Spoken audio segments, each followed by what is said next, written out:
Welcome to the Apothic Energy podcast. Today on the show, we have Seth Pollock, a wonderful individual that I was introduced to by Joe Shoemaker, who we all know and love. And he's going to be talking with us today about cryptocurrency and about the ideas behind it, how it came to be, how it's being shaped, and how that fits into the general concept of building a new world. So, Seth, if you wouldn't mind giving us a little bit of information about who you are, what you're bringing to the table, how you got involved in cryptocurrency, that would be amazing. Certainly. Thank you so much, Sarah, for having me. It's a pleasure. One of my favorite topics to discuss is certainly cryptocurrencies. And my background has many different aspects to it.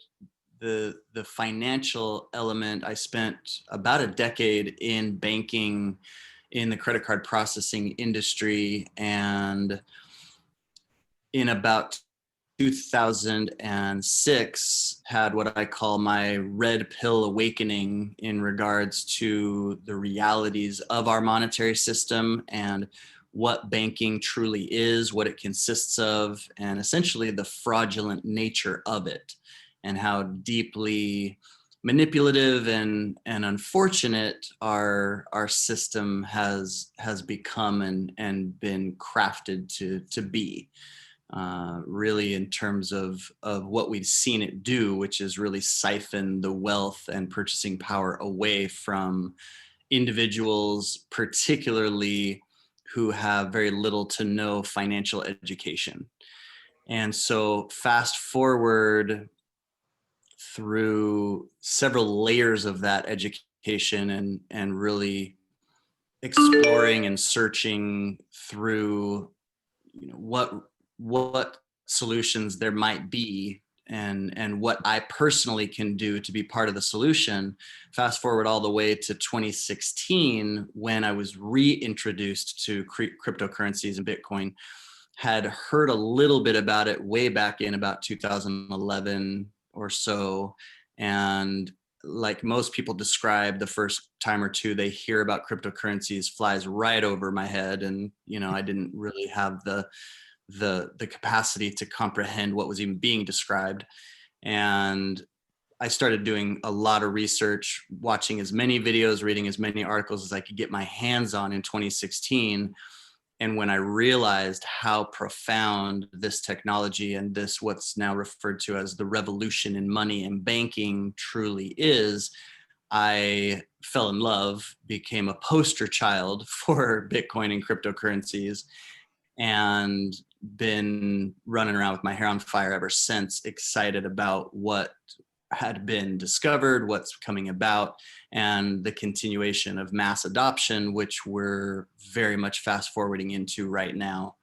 And so so for your listeners specifically, Bitcoin was the first cryptocurrency that was introduced in 2009, January 2009, with a white paper that can be looked up online if people want to delve deeper, being made available by a quote unquote hacker alias by the name of Satoshi Nakamoto.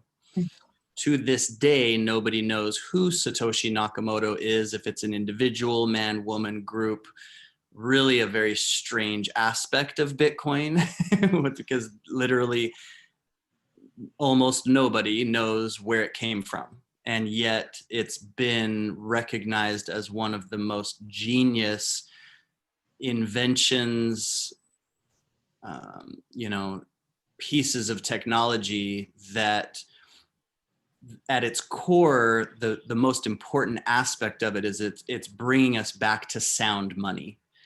And there's a big difference between what's known as fiat currency, which is what our current debt-based fractional reserve system is based on right now, where the Federal Reserve can print as much money, as many dollar paper currency units as it wants to. And so fiat currency fiat means by decree. And so there's nothing backing it. As of 1971, we went off the gold standard, and it's been downhill for our monetary system and purchasing power ever since. Sound money for 5,000 years has been gold and silver. And now Bitcoin falls into that category because the supply cannot be manipulated by anybody. There will only ever be 21 million Bitcoin in circulation ever.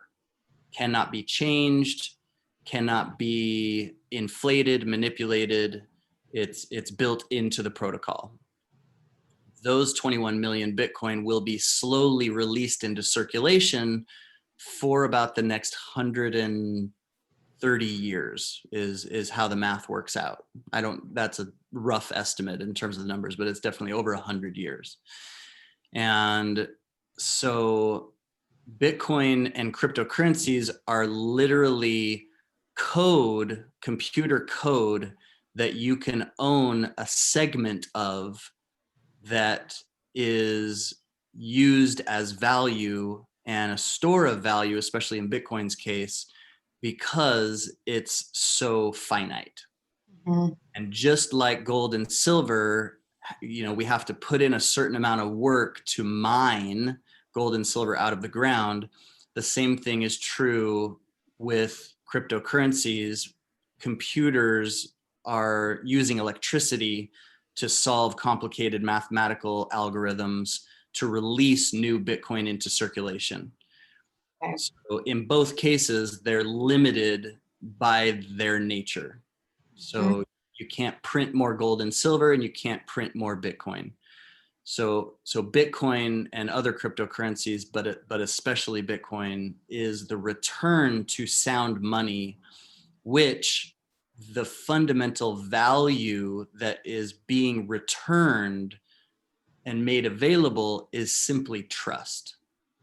Because our current monetary system has endless realms of fraud and manipulation, and there is no trust left, particularly for anybody who wants to spend even a few minutes looking into the realities of our current monetary system, which a lot of people would agree is specifically set up to benefit only the ultra wealthy and siphon the wealth away from others. So one of my first questions is, I understand that it's operating from a finite resource that's been essentially created by someone else. And I understand how that is replacing what we currently have because our money is backed by very little, basically imaginary. But in a very real sense, so is cryptocurrency. It's imaginary. It's all in the ethers. Like someone decided that this was something that we could assign value to and use it as exchange. Yep. And I'm wondering what makes it unable to be manipulated? Because when I think about something that's finite, it leads me to believe that there could potentially be people who are going to be hoarding it and trying to get as much of it as they can, like they do now with money. So what about the system is different that will disallow that from happening?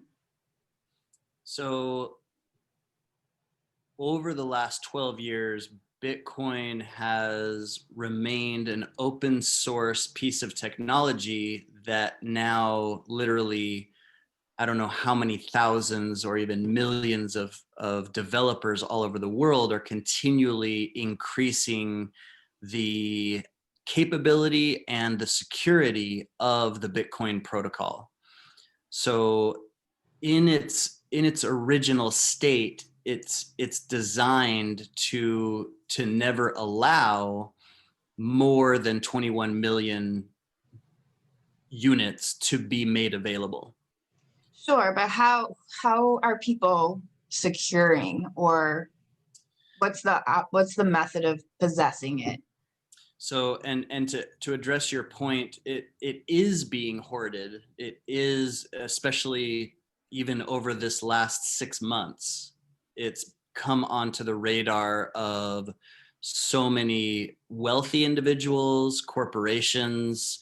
There are now multiple companies who have chosen to move their cash reserves literally watching their cash reserves melt away by the Federal Reserve printing trillions of dollars, purchasing power going away, realizing that there's a much better, safer, more profitable way to store value, and moving those cash reserves into Bitcoin. And so this is part of the mass adoption that actually the whole space is depending on, in terms of being a legitimate, regulated modality of the next generation of money and technology. And so you asked, how do people store it? Over the last 6 months, I've been teaching classes on cryptocurrency, specifically geared towards people who have had zero interaction with it and are literally starting from scratch. And that's one of the biggest components of the class. This is how to hold your cryptocurrency safely and literally step into the novelty of no longer needing a third party intermediary to deal with your money. I am literally capable of becoming our own bank. And that's part of the utopia of what is made possible by Bitcoin in particular, and other cryptocurrencies, because it's now possible to not need permission from anybody to hold your money, send your money, receive money, no borders, no no massive fees, no reporting, no waiting 3 and 4 or 5 days for sending money from one country to another. And so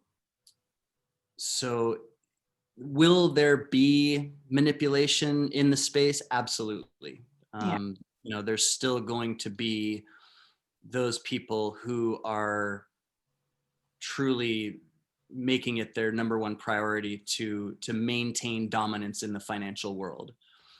And Yeah, I'm having a hard time seeing how it's not a replication of what we already have. I understand like not going through a third party. That part makes sense to me. And so it gives some of the power back to you, but it does require that there still be like effort and energy being put into having it. Like power is still closely tied to having this currency. I think that's the part that I have a hard time with, is it doesn't seem much different than what we already have. the biggest difference in terms of comparing Bitcoin in particular to our current monetary system is that there is no central point of control.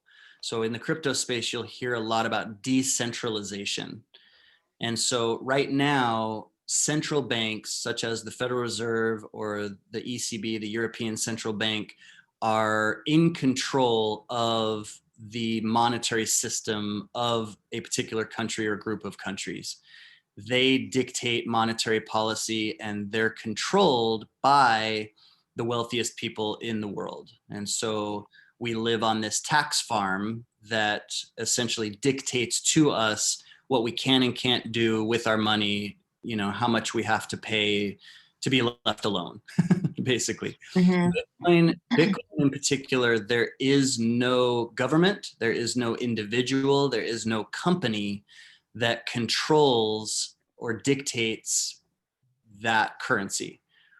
And so it is literally in essence as much a part of nature as gold and silver, in that it has its own life and existence that cannot be, people joke, how could governments stop Bitcoin? The only way would be to literally shut down the internet.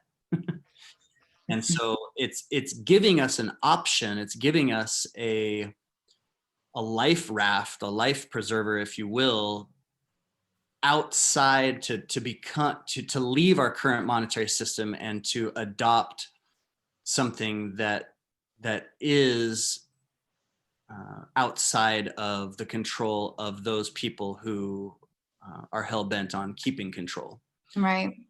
And right now, there's a lot of discussion around European or around central bank digital currencies, which are very much a totalitarian nightmare when you hear them described in terms of what they could potentially become, which is programmable money, which, for example, in China, you have this credit system, this social score, where if you're not a good little boy or girl and you're posting things on social media that the government doesn't like, or speaking out against the government, or doing anything that diminishes your social score, you can't get a job, you can't buy a ticket to travel, your money could get turned off. Right. So that's where we're really at a really interesting crossroads, where we can choose as a collective to step into our own sovereignty with something like Bitcoin that can't be controlled by an outside source, or we default into their next system of increased control via technology, using the excuse of COVID and, don't worry, we'll save you. So it sounds like what's different is the agenda. The intention behind it is to bring the power back to the individual, which sounds good. But it still seems like there is the potential for, going back to the idea of hoarding, of there being um, a person or a handful of people who have most of it, and then what are we doing, what is the next step? Because I feel like that's where it's going at this point, from what I understand. Like you just said, there are people who are hoarding it. Mhm. So what things are put in place to kind of mitigate that, or to not allow that to happen? Or are there even systems? I think really, as far as that's concerned, as far as the relationship between the haves and the have-nots, regardless of what happens with Bitcoin, regardless of what happens politically, um, we are headed for a time where that chasm between haves and have-nots is going to get much, much larger, much, much wider. And truly it comes down to education, and it comes down to recognizing that I, as an individual, regardless of any outside variable, am responsible for my own education, my own participation, my own awareness of what I have available to me. And that's one of the reasons I started teaching these classes, because the first half of this class is literally simply financial education. What does fiat currency mean? What is fractional reserve banking? What is a functional money management system that I can use to start empowering myself to move away from the situation that I've inherited, which is disempowerment, lack of financial education, and essentially staying in the same vibration and cycles and patterns that were modeled for me, that I may want to let go of and move beyond. Sure. So in So that regard, every individual is responsible for their own level of participation and action taking, in spite of fear, which is really the key. yeah, so it sounds like it's a stepping stone almost to what will happen even beyond cryptocurrency. Like it's creating an arena of hope, essentially, creating an arena where people can start from more of a level playing field. Mhm. And like you said, educate themselves, understand what a system of exchange actually means or could mean. But I don't see cryptocurrency being like the end all be all.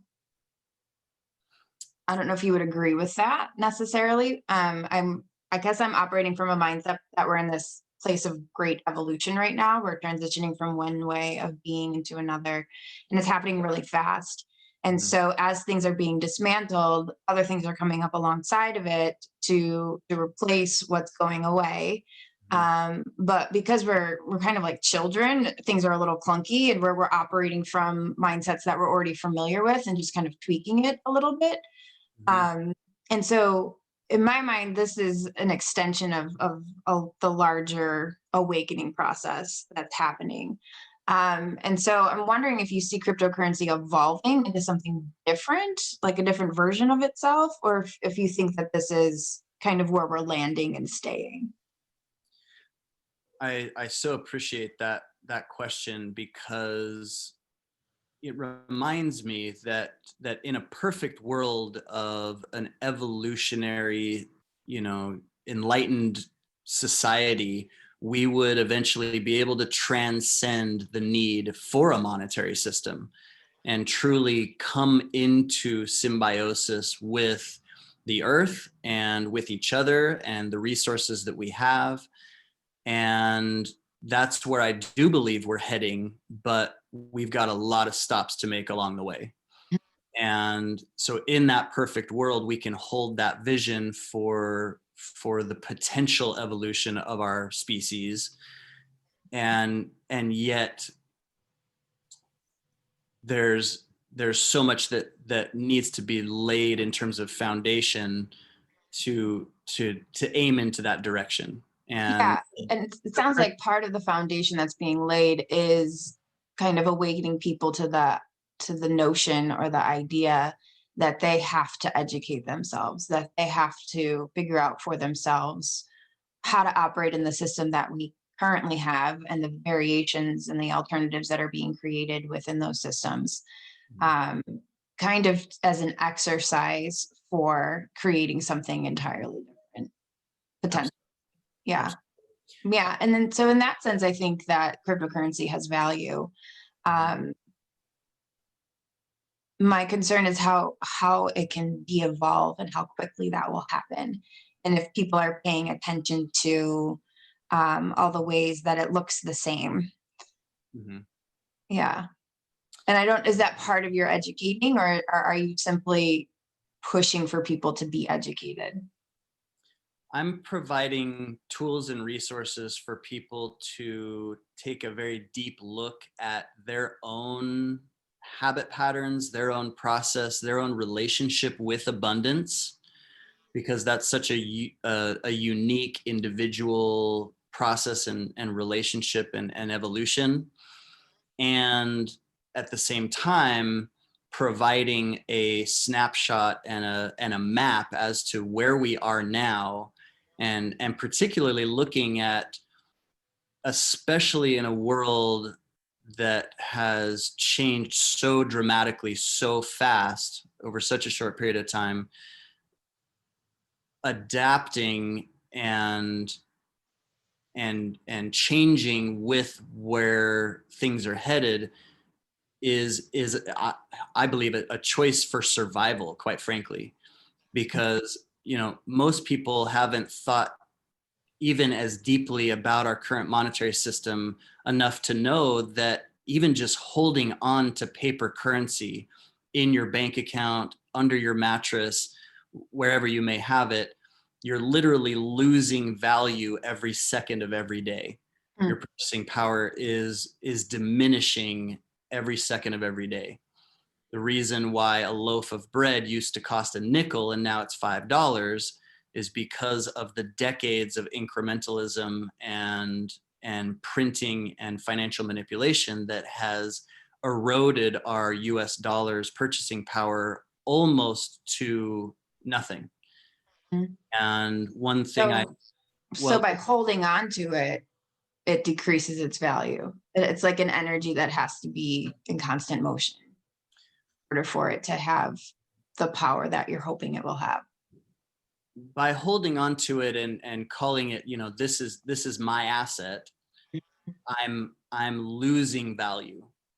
When I choose to trade it in for something that qualifies as sound money, like gold, silver, or Bitcoin, I'm making a tremendous statement in terms of voting with my dollars, as we like to say. And I'm saying, no, thank you, Federal Reserve. I'd rather not participate in your debt-based, manipulated, fractional reserve banking system, which I consider modern day slavery. And I'm going to trade that in for something that you can't control and manipulate. And I'm going to look at the last 12 years and realize what I can do is put my value into something that has proven to appreciate in value. Yeah. So And this sounds like it's going into kind of reassessing what value is. Mhm. You talked about helping people understand their relationship with abundance, but I think it's, for me, it's even simpler than that, and it's understanding what you actually hold as valuable. And so creating a different mindset about, this dollar bill having value, or what the dollar bill can buy you as having value. Mm. And how do you associate the two? Like, what are we doing that creates that connection? And can we create a different connection? Mhm. And part of that is the pulling the curtain back and seeing how we ended up in this situation, and that is part of the class, in terms of looking at the historical data as far as what is the Federal Reserve, and what is fractional reserve banking, and what is our dollar, why did we go off the gold standard, and what has been the consequences ever since. So it's it's a paradigm shift. It's a massive paradigm shift. Not just suddenly digital currencies have made their place in the world, and it's money that I can't hold in my hand. That's a huge part of the paradigm shift, but it's also, what future do I want to fund, be a part of, support, and what does it look like for the next generations Mm. if we are capable of learning from the mistakes that we've made by delegating financial responsibility to people and organizations that should never have had it. Yeah. And in my thinking, a fundamental flaw in the systems of exchange that we have now is that we think so much about preparing for the future that we're operating more there than we are here. And there's so much energy expenditure going into preparing for the future generations and making sure they're secure, at the expense of how we're experiencing life in this very moment. Mm. And that's one of the problems I have with cryptocurrency, is that it feels, like I said before, just very similar, in the sense that you want to make sure you have it so that in the future you can have what Mm. you do. You know what I mean? And so, what I'm hoping for is that, as people are, it's being demanded of people to kind of investigate or orient themselves in our money system and start exploring the alternatives, that they'll start thinking more about how how much a system of exchange is allowing them to experience their present in a more meaningful way. Mhm.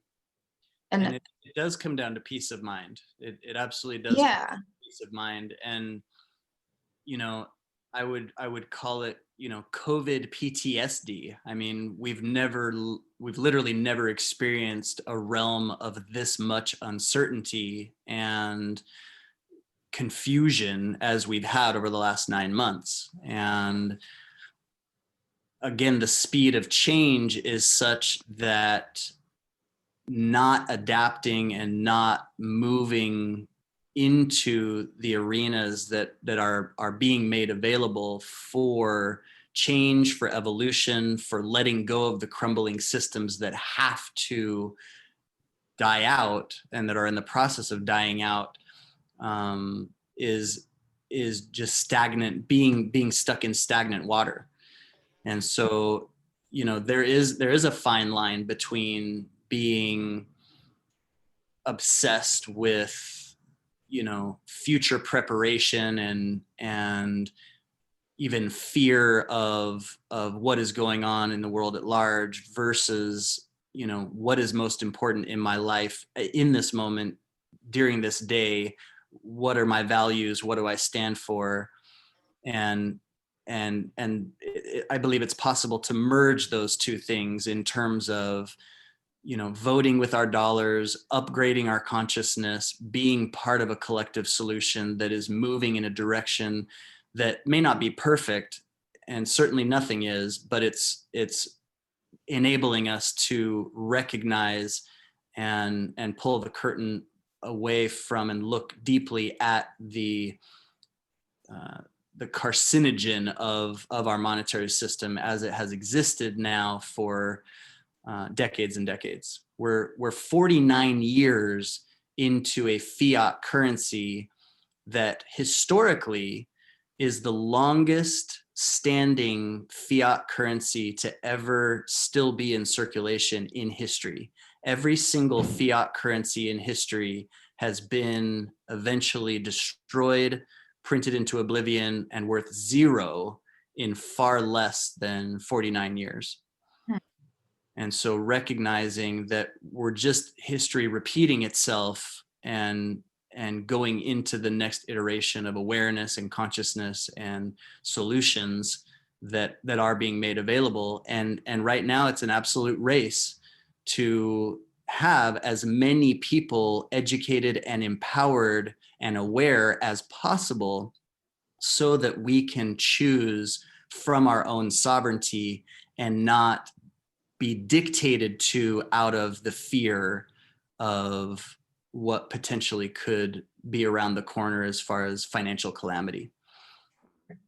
I don't know that fear is taken out of it altogether, though, because you still have to have a Bitcoin to exchange for something that you need. So if you don't have it, then that creates fear.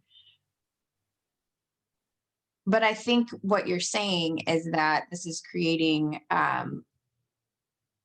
our current times are creating the demand for us to think outside of what we already have. And things like cryptocurrency are creating even the notion that there can be an alternative, which is the next level, I think, in our awareness, understanding that there can be something different.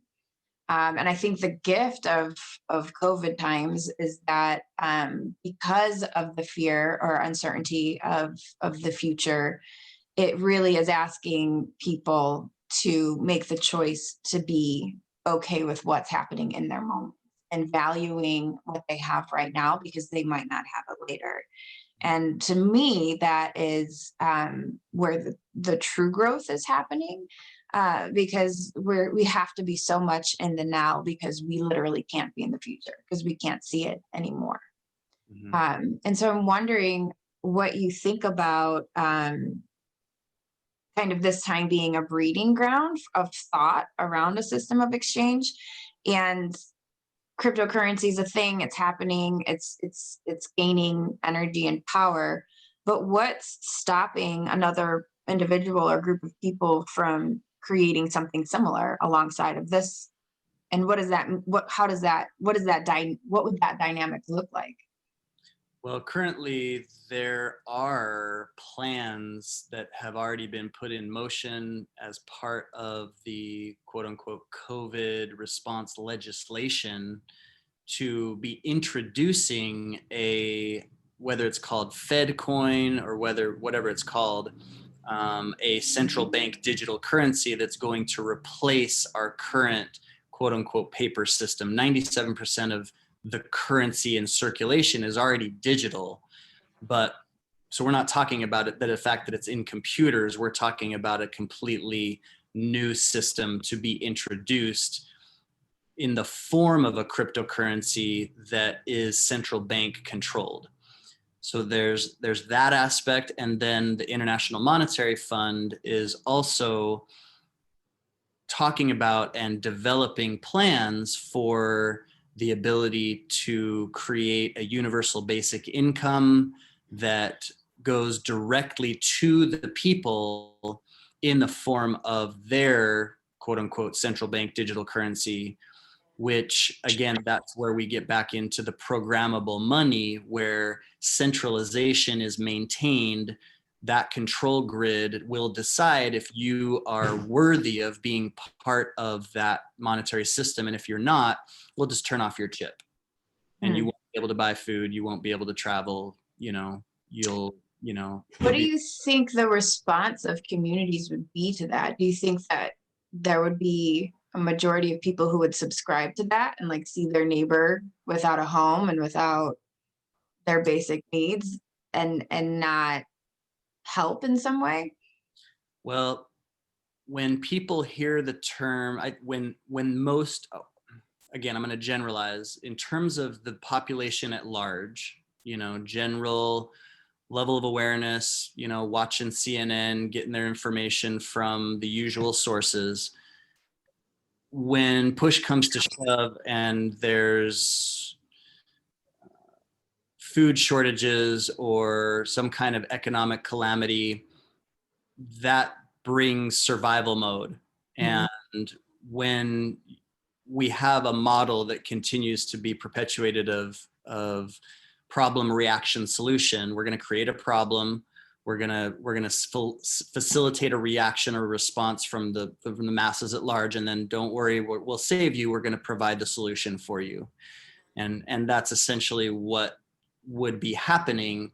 Universal basic income sounds real safe. attractive, Yeah. and somebody's looking at their children saying, I can't feed my kids unless I acquiesce to this system that's being provided with a big smile and a halo over somebody's head, some institution's head, as far as, don't worry, we'll take care of you. So at that point, it's survival mode, and there's no logical long-term consequences thinking. So again, it's fear that will have people follow the rules and ignore the suffering of other people. Do you think that there is the potential? I mean, in my world, there's a lot of people who are going off grid, who are becoming self-sufficient, who are finding ways to operate outside of the system. Do you have a sense of that being a real option for the majority of people? I don't. Not for the majority of people. I'm super. I mean, every one of those people gets a gold medal as far as I'm concerned, because that's being as proactive as they can be to recognize that it is up to us to create a new reality and a new sovereignty and responsibility outside of the system that's crumbling. And so there's so many systems and areas to focus on where that's a possibility, whether it's living off grid, whether it's growing your own food, and whether it's holding your own money. I mean, it's in a perfect world, all of those things would be happening at once, building communities of people that we can rely on and stick together with in the face of whatever is around the corner. And that's part of what's inspired me to create a community of people, both where I live and from all over the place, who are spreading the word about cryptocurrencies, are participating in their own empowerment and education process to be able to invest, to be able to trade, to be able to get information from some of the highest percentage yielding investors in the space that there are, and taking direction from people who have some significant fruit on the tree to earn that influence. Yeah, so it's a way to get outside of the system, but still operate in a way that feels familiar. So it's not too much, it's not demanding too much of people. It's a stretch for them, but it's not that's something that is necessarily overwhelming or beyond what they're capable of grasping, because it feels similar to what they're already doing. To a degree, it by no means is this going to be within anybody's comfort zone. It's absolutely a massive paradigm shift. I compare it to, remembering the first few times we tried to tie our shoes. It didn't go very well. and this feels very similar. Fish out of water. What in the world am I doing? What are all these new resources and websites and things that I need to incorporate into my new financial world? So it's a huge shift outside of somebody's comfort zone. But like you said, it is attainable, it is doable, it is learnable. And having been around the space now for over 4 years, I remember my own journey of literally taking that leap of faith, many leaps of faith, and getting guidance from people that I trusted and who knew the ropes, and eventually got to a place where it became familiar and second nature, and I understood the systems. And everybody has to go through that if you're going to realize the benefits of what is here.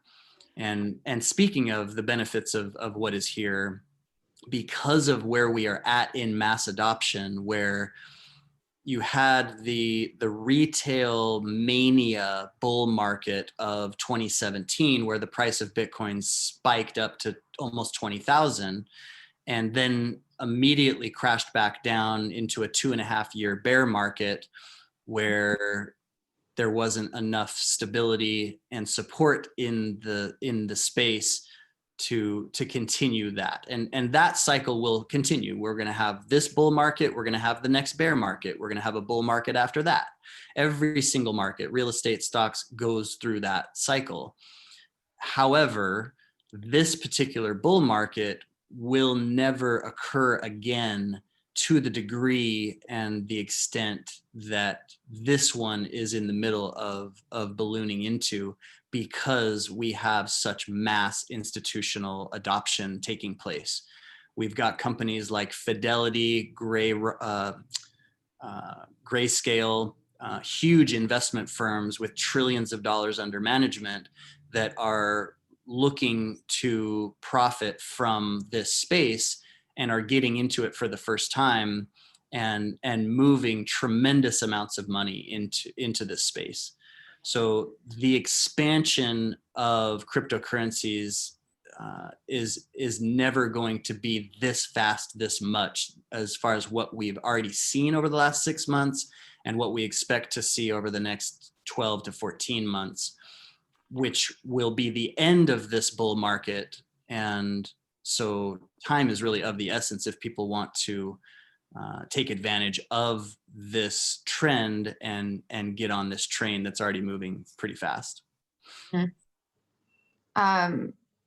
What do you think it's going to look like as the power dynamic shifts because of something like cryptocurrency existing? I mean, you've already touched upon it a little bit about the government creating, electronic currency and kind of trying to do something similar alongside of this alternative way of doing things. How do you foresee that power struggle unfolding? Well, right now we have PayPal planning to offer cryptocurrency payments to 28 million merchants in their network globally in 2021. So literally right before our eyes, cryptocurrency being adopted into the mainstream and used much more mainstream is happening in real time right now. And the media is going crazy over it. Bitcoin went from $12-ish thousand a coin all the way up to $19,000 a coin in a very short period of time, largely due to the PayPal announcement catalyst of recognizing, we do have plenty of government green light invitation to move forward with this space. We're hearing more from government officials all the time in terms of, we're going to be creating regulation so that this space is legitimized, available for anyone and everybody. So it's moving out of the Wild West, which it's been for 12 years, into, in a year or two, grandma and grandpa are going to be owning Bitcoin and no problem. It's going to be part of the retirement account and all that good stuff. But, So do you think people are going to be walking in both worlds then? So they'll have like the government issued money and then they'll also have Bitcoin. That looks very likely. Same as it is now. Same as it is now. People have their government issued fiat currencies and their bank accounts to function in life. And then they have their however much percentage participation in cryptocurrencies, knowing that, we're getting ahead of a trend that's in the process of exploding. Do you think there'll be a shift entirely into cryptocurrency, or do you think that the government will always have a hand?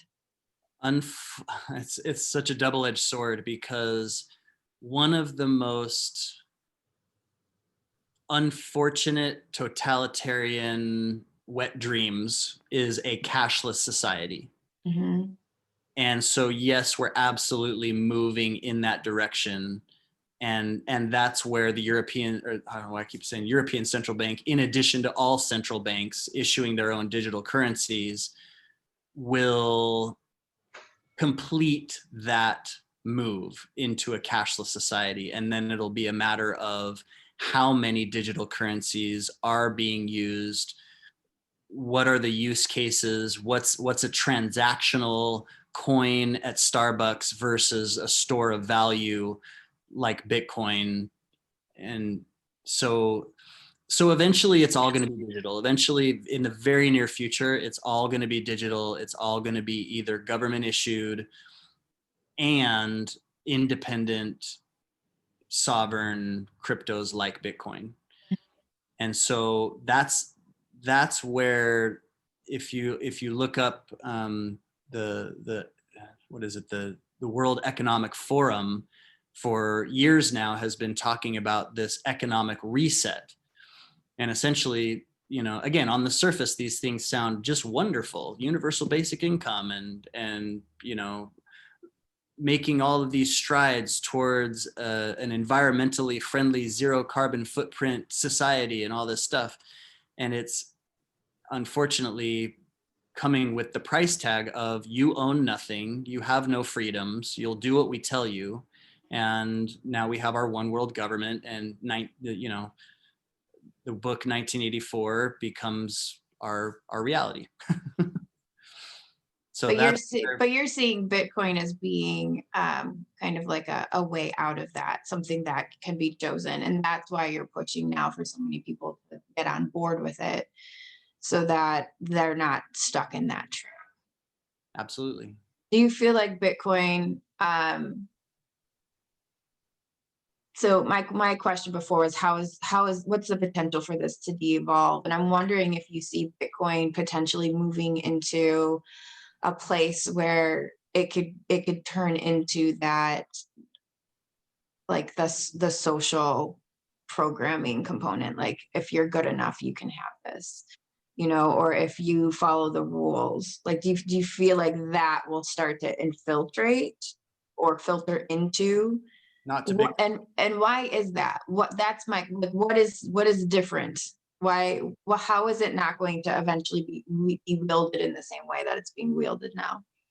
Decentralization, because Okay, that's the main thing. that's Is that there is no main group of people who have a specific agenda in control of it.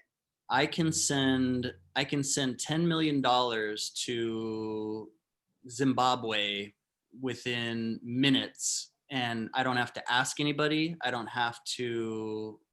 It's a purely, they call it permissionless peer-to-peer system, and that's why it's so powerful. Mm-hmm.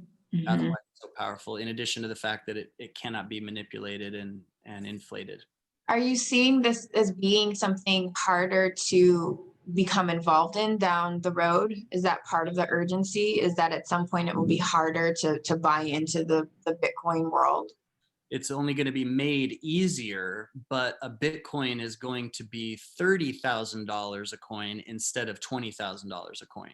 Gotcha. So it's going to be made easier, as it has been already by PayPal. So, for example, PayPal is a wonderful thing in terms of mass adoption, awareness, people being able to participate in the space.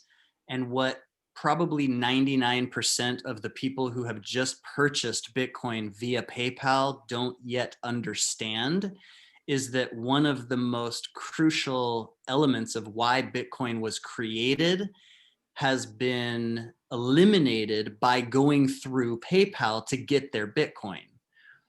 Okay. The whole idea of Bitcoin is you do not need a third-party intermediary to hold your funds.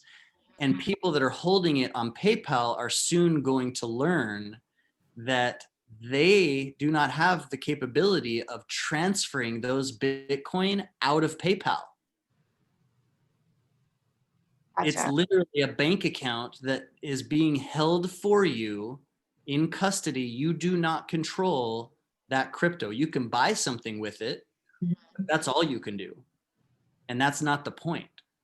The point is to be able to hold your own keys, your own wallet, and the keys are literally, your own private key is literally the same as your keys to your safety deposit box, which enables you to be fully sovereign in your own It's economic. so interesting. It feels like one of the many ways that are happening now that I think of everything as energy, and I think of everything as being kind of coming from our soul, essentially. And I feel like there's this collective soul outcry for something to be different, and an outcry to have our power back.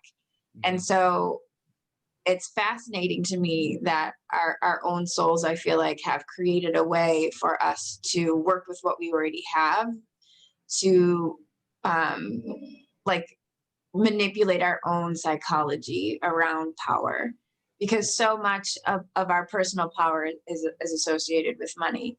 And so this feels like a tiny step in the direction of getting our own power back and being in our sovereignty, like you said, which I think has immense value. I mean, I have these grandiose visions of a system of exchange that doesn't operate with something outside of what you're actually exchanging. So, a loaf of bread for a bushel of apples, right? Like that's where my mind goes, is what we're like, this gold doesn't have, it's not gonna, I can't eat it. You know what I mean? I can't put it on my body. We've assigned value to it, and that's why I can exchange it for something that I need. But I like the idea of power and our thinking around power shifting because of something like cryptocurrency. Yeah, it It's feels important. a few years ago, I was watching a YouTube video of a cryptocurrency analyst trader who was probably in his early 20s, and he was describing and teaching his viewers what fractional reserve banking is and how our current monetary system works. And I said, hallelujah.